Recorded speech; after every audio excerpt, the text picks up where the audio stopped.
안녕하세요. 공인중개사 출신 정책지도사 공정인입니다.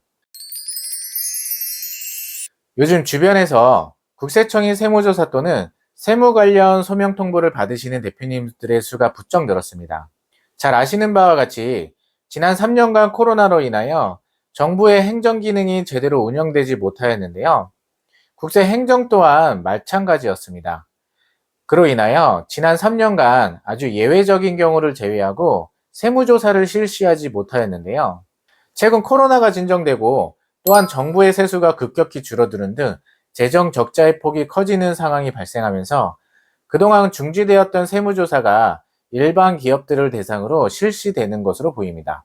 가뜩이나 어려운 경제 사정에서 세무조사가 나온다면 기업의 경영의 측면에서는 매우 어려운 일이 아닐 수가 없는데요.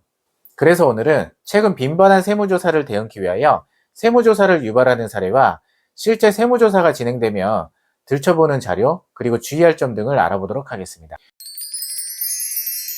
먼저 세무조사는 정기조사와 특별조사로 구분이 됩니다. 정기조사의 경우 조사 대상은 유동적으로 통상 1년에서 2년이고 조사 대상도 사업체 또는 개인에 국한하는 경우가 일반적입니다.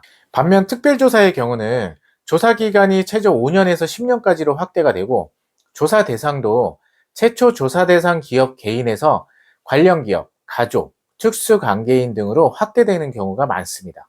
세무조사 대상이 어떻게 되었는지는 세무조사를 받기 전에는 알 수가 없는데요.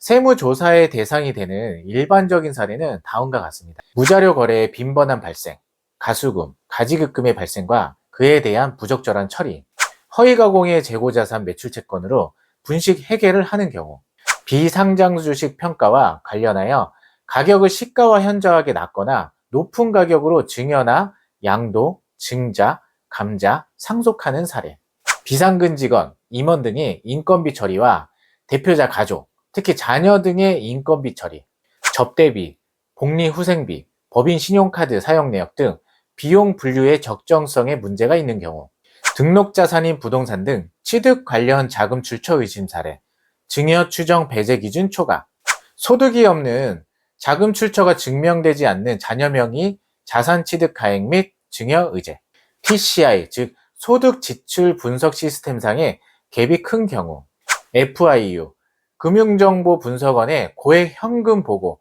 의심 거래 보고 등 적출 사례, 한국부동산업 및 각종 금융기관의 지급조서 취합 의심 거래 적출 사례, 위와 같은 경우에도 최근에는 국세 파파레치 제도에 따라서 포상제도를 운영하여 제보를 통하여 세무조사의 대상의 경우도 빈번하게 발생되고 있습니다.